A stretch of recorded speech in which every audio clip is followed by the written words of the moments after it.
It's not like Zohran is running on a campaign. It's not like Zohran is running on a campaign of abolishing capitalism, like ending capitalism in its entirety and winning with these numbers. The problem is you have to remember, and I repeat this all the time, you have to work within the existing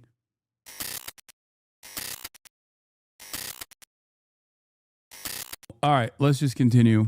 There's a lot to cover still beyond Zohran. My guest tonight. And I do want to watch this. He represents in the New York State Assembly, and he is the Democratic nominee for mayor of New York City. Please welcome to the show, Zohran Mamdani. Oh, very nice. This is it. These are the people you would like to represent. Yes. The New York City people. I'm curious about that. You know, I had spoken with you months ago, and I felt a real love that you had for New York City. Now that you've gotten to know us, still there? Still love it. Really? Still love this All city. of it? All of it. What do you got now? You got 3 days, 4 days? Is that? We've got about 8 days left. 8 days? 8 days left. And what is that, in that moment, do you have to keep, what do you think you need to do to close the deal, to keep this? You are clearly right now in the front-running position. I can tell because they've gone 9/11 on you. So that's clearly a sign of... The closing argument. A closing argument. Yeah. 9/11! So what do you feel like you've got to do to close the deal with New York citizens? You know, it is in many ways the same thing that got us here, which is canvassing.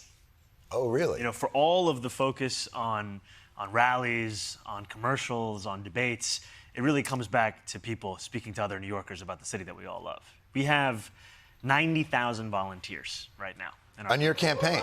And it's 90,000 people who are picking up the phone banking someone that they don't know. 90,000 people who have knocked on a door of a New Yorker they've never met. 90,000 people who just wait for 15 seconds. Yeah. No, listen. And then hope what that someone will open that door. What do New Yorkers love more than anything? It's strangers coming to the door. Yes. Or calling them. Yes. You know, I think this is the thing, is that for people that we're often characterized as being rude, I will tell you that New Yorkers have been so kind in the experiences they've had with our volunteers, because what they're speaking to is another New Yorker.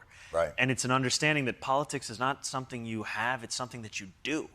And in this moment where politics has become just another word for division, for not just Republicans, but also Democrats. Sure. These New Yorkers are ones who've understood that you never hate someone more than before you know them. Right. And knocking on that door, having that conversation doesn't just win the election for us, it also starts to build the city that we want to lead. What's the kind of feedback that you get from your volunteers in the field? And what about for you canvassing? Because I have to tell you, one of the most, I thought, shrewdest campaign moves, and this was in the primary, not in the general, is when you walked from the top of Manhattan all the way down to the bottom, and just and met people. You've got to be very confident in yourself to do that, because New Yorkers will generally tell you what they think. Yes. Yes. When they see you. And even when they are telling you something that's technically supportive, it sounds like you're being heckled. Like, I was. That is what we do. Yeah, I was on Nostrand Ave a few days ago, and this woman just pulled up in her car. She was like, "I'm voting for you." And I was like, I don't. Thank you. It just sounded like I was about to get my ass whooped, but it was by my voter. Right. So it was a. And New Yorkers, experience. by the way, no one will be as mad at you if it doesn't go right as the people who love you now. Have you felt that as well? You know, it's often framed as a burden or as an obligation. Right. But frankly, I think it's an opportunity. It's an opportunity to actually show that this whole campaign where we've talked about freezing the rent, making buses faster, free delivering, universal childcare, these are not just slogans. Right. These are commitments. And when we deliver them here in New York City, it will be also the delivery of a politics that can actually aspire for more than what you're living through. And for so many people, it just becomes synonymous with an argument of celebrate the little you have or lose that. Right. And it can't be that. Zero sum. It can't be. Do you have a Mamdani hierarchy of needs? You know, I lived in this city for a very long time. Yeah. And I can tell you, livability is, if you can run this place, you will earn a great deal of leeway to do all kinds of innovative things. But if people feel disorder, man, you won't be able to do. And I've lived through the eras of New York where it was disorder. And it does make it, people feel it.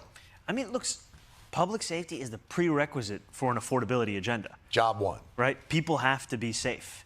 And we also know that safety is something that you not only deliver with the NYPD, it's also something that you deliver by ensuring that there are actually jobs that can pay people enough to stay in the city. All of these things are integrated. Tell me that last part again. No, but, you know, today I was taking the 1 train downtown with a reporter from ABC, and we were having a conversation, and we walk on the train, and there's a homeless man sleeping on the train. And for all Was he with the Cuomo campaign? He's not. But my that's just bad humor. Bad humor. But my point is that we get on the train and we see this, and this is an illustration of the fact there are about 4,300 New Yorkers who are homeless between our subway platforms, our parks, our streets. Right. There's almost the same number of vacant supportive housing units that are built for those very kinds of New Yorkers experiencing homelessness. They're vacant. And so I tell this to you as an example. It's not all going to be about a fight for funding or a fight for, you know, transforming city government in the ways that are only big. It's also the ways that are small, the efficiency of the bureaucracy. Because that is an example to New Yorkers that we have a city government that's complacent with the fact that 1 in 4 New Yorkers are living in poverty in the wealthiest city in the country. That's unacceptable. And it's interesting how much New Yorkers judge the quality of life in New York City from the quality of life under New York City. I can remember the subways, you know, in the bad old days. I'm going to tell you a story. But when I first moved here, in the more chaotic days, back when, you know, I was a purveyor of, I guess you would call them recreational park vendors. We would buy from their, let's say, cart. So don't tell me this after January 1st. No. But it was the city. I was young then, and I didn't mind it. But when I got a family, it was a very different. And the city that I embraced for its chaos as a younger man, I don't think I would have as an older person. Does that quality of life issue? Because that's not just Manhattan. That's everywhere. And I think it's a frustration of mine that we've allowed the words quality of life to become seen as if they're bywords for the Republican Party. Right. They should be at the heart of any progressive politics. Right? If you care about working people, you have to deliver an excellent quality of life for those people. Man, oh man, is that. And I got to tell you, it always freaks me out when progressives don't push for people in communities that have less money deserve the same security and quality of life that people on Fifth Avenue deserve. And I think we've forgotten that. Yeah, and I think it's, you just think about the incentives in city government right now, right?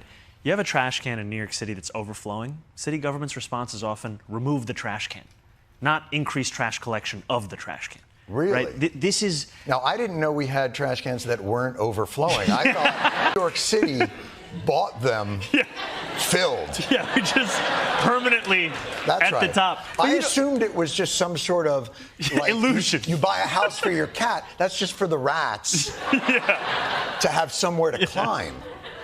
But I think this is, in a city where we're saying we don't have enough money to take care of those who have the least, we have enough money to pay McKinsey to design that trash can. That's the city we're living in. Right. It's not about money, it's about will. And what I love hearing about this is one of the things that's been so frustrating in our politics is so much of it has been defined over these last 10 years as the negative case against someone. And finally, and I think this is not blowing smoke, I think you've made an affirmative case for people. I think the enthusiasm that they have for you is because you've made an affirmative case that's not about protecting something that's going to be lost or a bad man that's over there. It's about an idea that you have. And it surprised me that the Democratic establishment did not embrace that energy. And is that something that has bothered you, is getting better? I mean, Hakeem Jeffries with a brave endorsement, I thought, 24 hours ago. Underrated talent of Zohran is his ability to participate in jokes and bits, but also know when not to, so as to avoid a Cuomo, well, that's another problem moment. Yeah. I mean, he even did that with me in our first in our first conversation. That is the reality of not being a white dude, for the record, because you know what you can and can't say, especially when the cameras are on, when the lights are on. Like, he's normal? No. A normal person would be far more careless with what they are saying. I am far more careless with what I say because I don't have any. So what's your excuse, buddy? Because I'm not running for office. I'm also an entertainer, first and foremost. So my goal is to educate people, but also make them laugh and make things more entertaining. His goal is to win elections and also to accomplish a comprehensive agenda. That's the difference. What's that been like for you? You know, yeah, it was a Twitch stream. I think it's interesting in many ways because our politics and the media that covers it is often focused on the question of endorsements. Right. And it's part of what gave Cuomo the sense of inevitability in the primary. He just seemed to pick up all of these different endorsements. And I think what we showed in many ways was that the days of endorsements deciding elections, those days have come to an end. It's the people that build up a campaign. And you know, I appreciate having Congressman Jeffries' endorsement, and I appreciate more than that when we've spoken, it's been about how do we deliver for our shared constituents. Right. Because it's, you know, these are the same New Yorkers, whether we're representing them in City Hall or in Albany or in D.C. And like you've said, we've been telling them time and again that all we have to offer is not Trump. But this is also the city that created Trump. Right. We have to reckon with that. And when you think about... Did you hear there was an audible gasp? This is the city that created Trump, and everybody was like, oh my God, that's right! Are we Dr. Frankenstein? No! Like, no!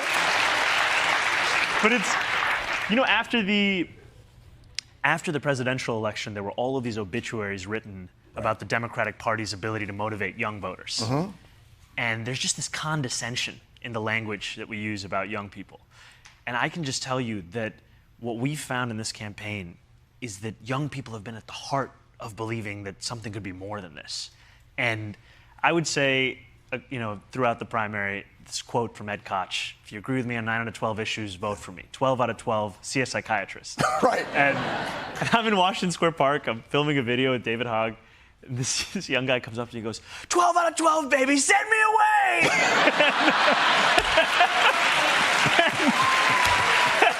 It took me a moment, I was like, what are you talking about? And then today on that same one train, I meet a guy who's like, yeah, man, I'm so hyped about the corporate tax being the same level as New Jersey.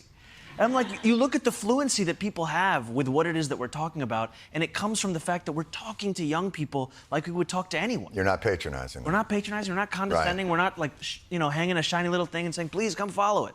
And those are the people, look, that is a natural constituency. You're a young man, you know, you've got an energy, that's a natural constituency. You've also, though, been trying to connect with those that see you as more of a caricature. I've watched you try and open a dialogue with certain people that are really concerned, some of them in good faith, some of them in bad faith, about, are you experienced enough to handle the city's a bear for even, you know, the best manager? There are real issues. What's been your experience meeting and reaching out with those that look at you existentially? Because we live in a culture now, you're either a savior or the death of us all. Yeah. So what's it like reaching out to that other group? You know, I don't begrudge New Yorkers who are skeptical, because Right. they've also lived through tens of millions of dollars of commercials telling them to fear me. Right. You know, they have lived through waking up every morning and seeing a photo of me and just feeling like, oh my God, because the language that's written around me is as if I'm a threat to the city that they love. And so when I meet with them, just the mere fact that I don't strangle them within 30 seconds is often a surprise. So you're doing well based on the low bar that's been set. But then I think it's an opportunity where, you know, I both can tell them the things that I will do and the things that I won't do, right? I will freeze the rent. I won't defund the police. I will make buses fast and free. I won't decriminalize misdemeanors. I will deliver universal child care. I won't require everyone to eat halal food. This is This sounds like a punchline. This is literally. You just made news. This is literally in a push poll to New Yorkers saying that I'm going to make halal mandatory. And it's like, if you do want to eat halal, like go to 34th Avenue in Steinway, go to Mahmoud's, but I'm not going to force you to go there. Right. You wouldn't force them, but you would describe it in such delicious terms that people would have a hard time. If they wanted chicken and rice, there would only be one place. Resisting that. Yeah. What about those who worry about feasibility? Yeah. Who say, and this is another thing, because not just there's a caricature presented, but we've also lived through decades of people who promised idealism, who promised a lot of things, and didn't either run the city well or be able to deliver on that. And those are not easy things to deliver. You know, I'll give you an example. You were talking about a couple of taxes that you wanted to raise. It was a millionaire's tax and I think one other. Corporate tax. Kathy Hochul last night. And you were talking about that, and Kathy Hochul is on stage, and she goes, "We'll see." You know, and I just thought, like, she couldn't even. She, like, in the middle of it, she was like, "I'm going to fight that." Okay. How are you going to deal with the reality when rubber meets the road when you get in there? You know, we have seen that reality is in many ways a result of the political coalition that you build. Right. The coalition you build can change that reality. We changed it from October to now of last year. We can keep changing it because what we found is talking about raising taxes on people who make $1 million, increasing it by just 2%, increasing the state's corporate tax rate to match that of the socialist utopia of New Jersey. These are things that are not just. It's a great way to neutralize this stuff because it's the truth. All of Zohran Mamdani's bullet points on his campaign are modest improvement existing state-owned and state-run social safety nets and public transit. New Jersey is a socialist utopia. What? He's joking. It's not. He's simply stating how silly it is that people make it seem as though this increase of taxes is a socialist one. Just broadly popular. They also have precedents. And most importantly, though, you're not looking to do them in and of themselves. You're looking to do them to fund an affordability agenda that would transform quality of life for every New Yorker. Right. And I think the question.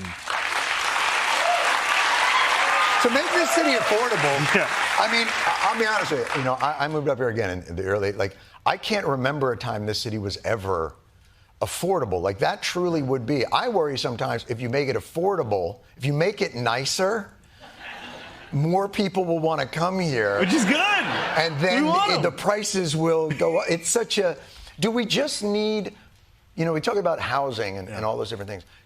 Do we just need more land? There's this park that I've been to in the middle of the city. It's,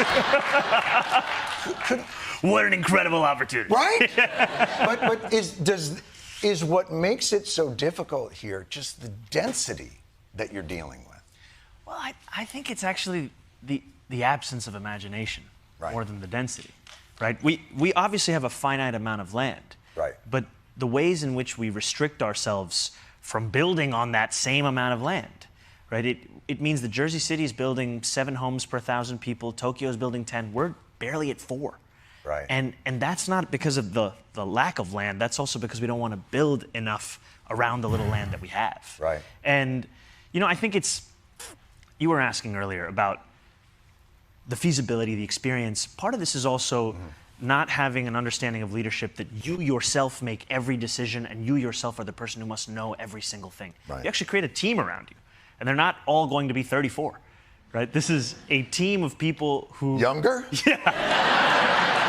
This is the retirement age. It's Zohran Mamdani and the K-pop Demon Hunters. They're going to go in and knock it out.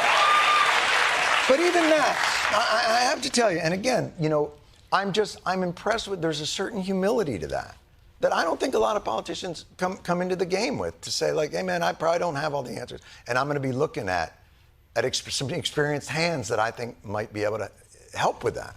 I think it's a part of youth, frankly. I think youth gives you an innate sense of possibility and a humility that you don't know everything.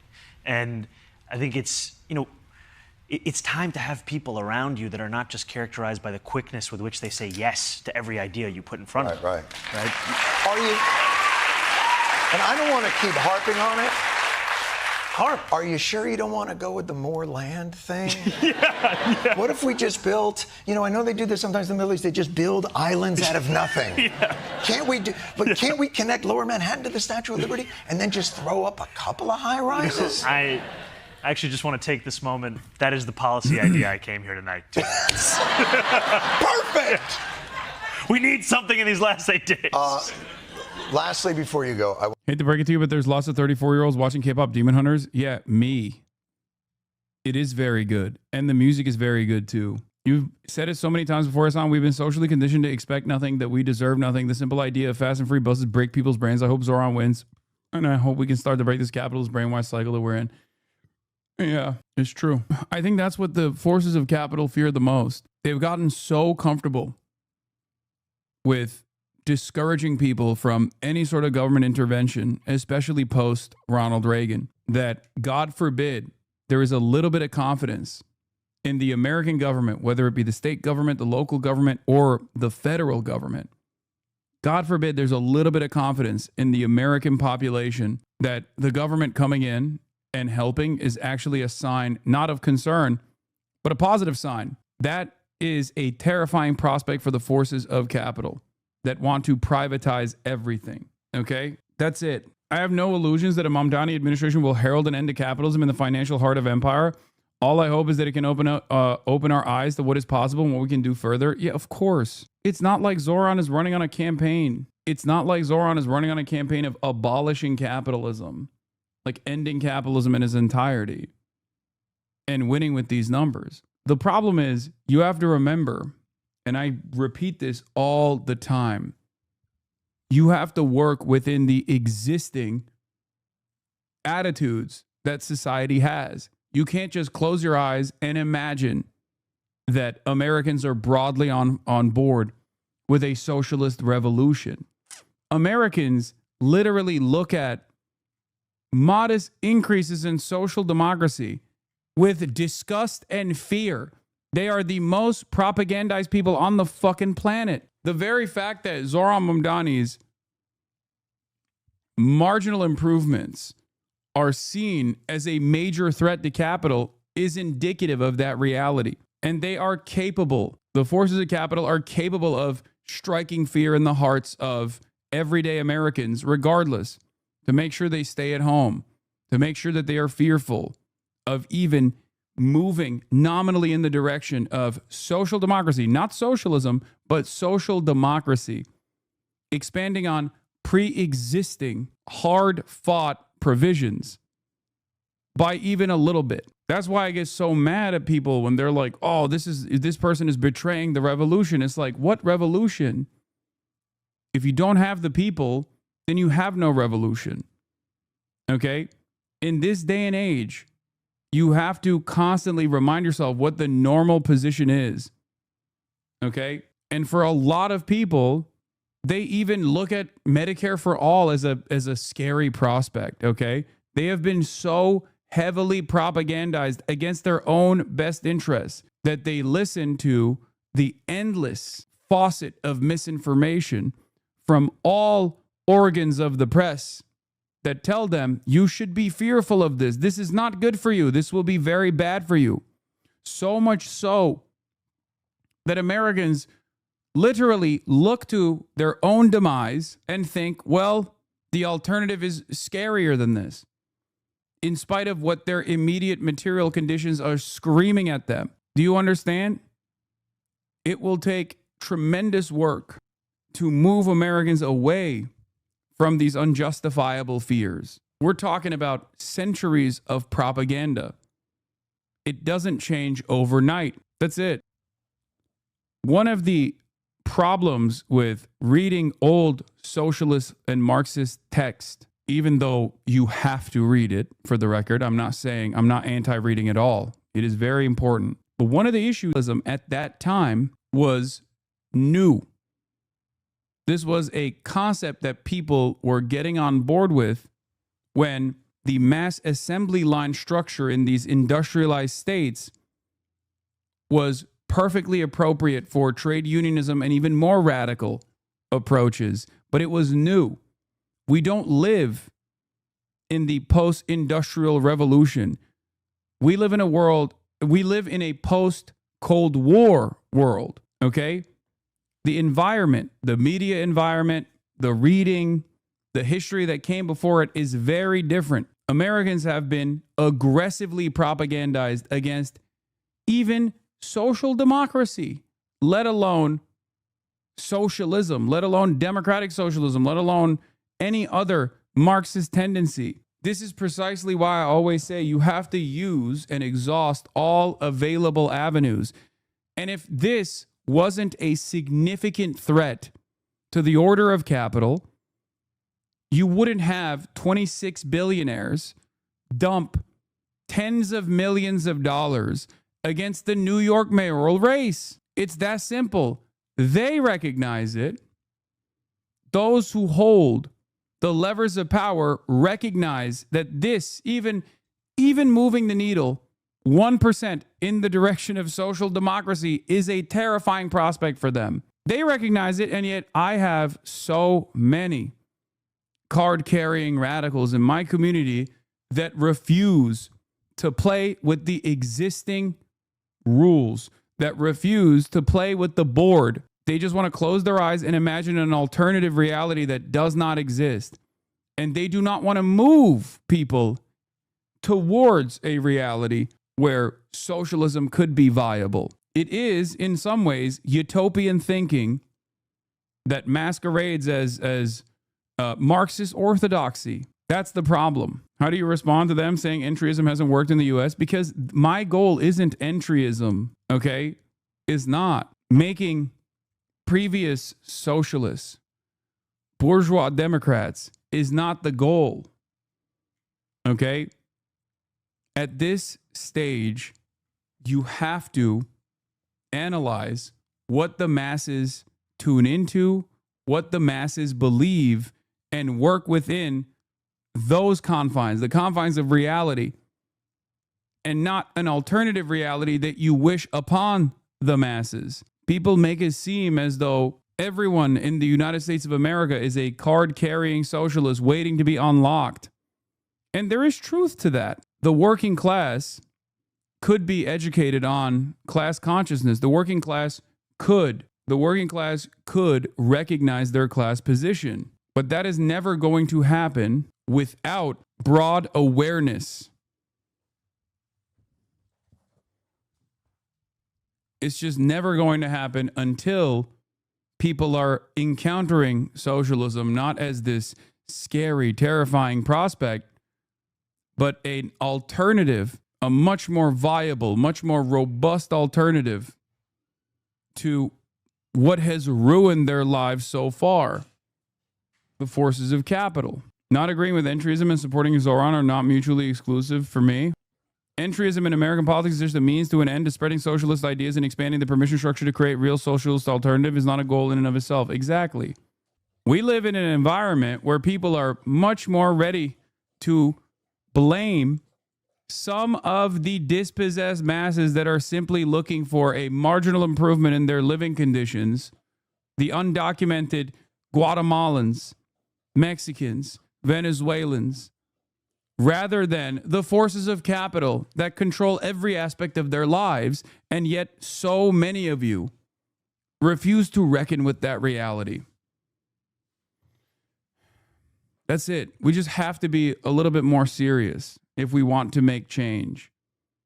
It's very easy to just cast aside imperfections and say, fuck it, who gives a shit? This is not going to work. That is nihilism. That is nihilist thinking. That's why I always point to Bernie Sanders. Regardless of my concerns or regardless of my criticisms of Bernie Sanders' 2016 Democratic primary run, especially against a horrible candidate such as Hillary Rodham Clinton, was a major moment in at least contemporary socialist history in the United States of America. Okay? That is the reason why many of you, including Zohran Mamdani, realized that there was a language that you could use to communicate what you actually wanted. something more than what the Democrats had represented, something more than what the Democrats had presented against the Republican Party. It is not an accident. It was a huge mass awareness campaign, and they never stopped punishing him for it. They never stopped punishing Bernie for it. It's just like, even though he lost the primary, he played a formative role in giving many Americans, the dispossessed masses, the language to communicate their desires better, overturning a century socialist propaganda. Now, of course, it's not going to magically, overnight, turn Americans into card-carrying radicals. It's not going to happen. These things take time. Many of you who are now much more further to the left than Bernie found yourselves in this position because of Bernie. The same goes for Zohran Mamdani. You know, we were talking earlier in a meeting about, the interview that we're going to go. And one of our writers, Devin, came up with something that I thought was really interesting about who the real MVP of your campaign is. You really seemed to take hold when you were out at Madison Square Garden, outside of MSG, after basketball games, talking to people about how much your tickets, all those things. Do you remember all those videos? I do remember that. Fantastic, right? Thank you. They really took hold because of how deep the Knicks went. But shouldn't our strategy of raising class consciousness be to encourage the working class people to cut ties with the Democrats and build our own independent workers' party? I know such an alternative currently does not exist, but we have to start somewhere. Yes. But if you think you can do that right now, then look at all of the non-Democratic Party alternatives that already exist and their viability thus far. This is why I brought up the left communism and infantile disorder, or the Leninist text before, which is liberalism is the voice of the masses.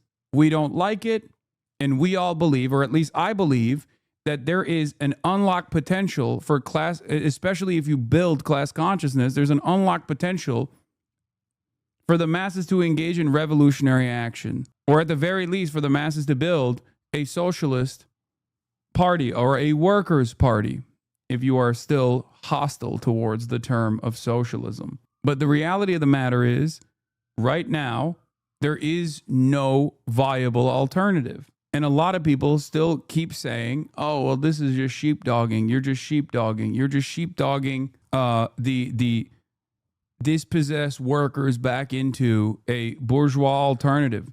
That's not the case. It's just that we currently do not have said working class alternative. We don't have it at all. Problem is, you're not trying to convince a natural, unbiased working class. You're trying to convince a working class that for the most part does not trust or fuck with you. We are at a disadvantage, not on equal fighting ground. Exactly. This is the major difference, I think, between historic examples of socialist organizing and successful revolutions and even unsuccessful attempts that were still, for the time being, much more successful than socialism has ever been in the United States of America. Okay? The strategy has to be dynamic. It's not rigid. It's never rigid. That's not my advocacy at all. And a lot of people fail to comprehend that.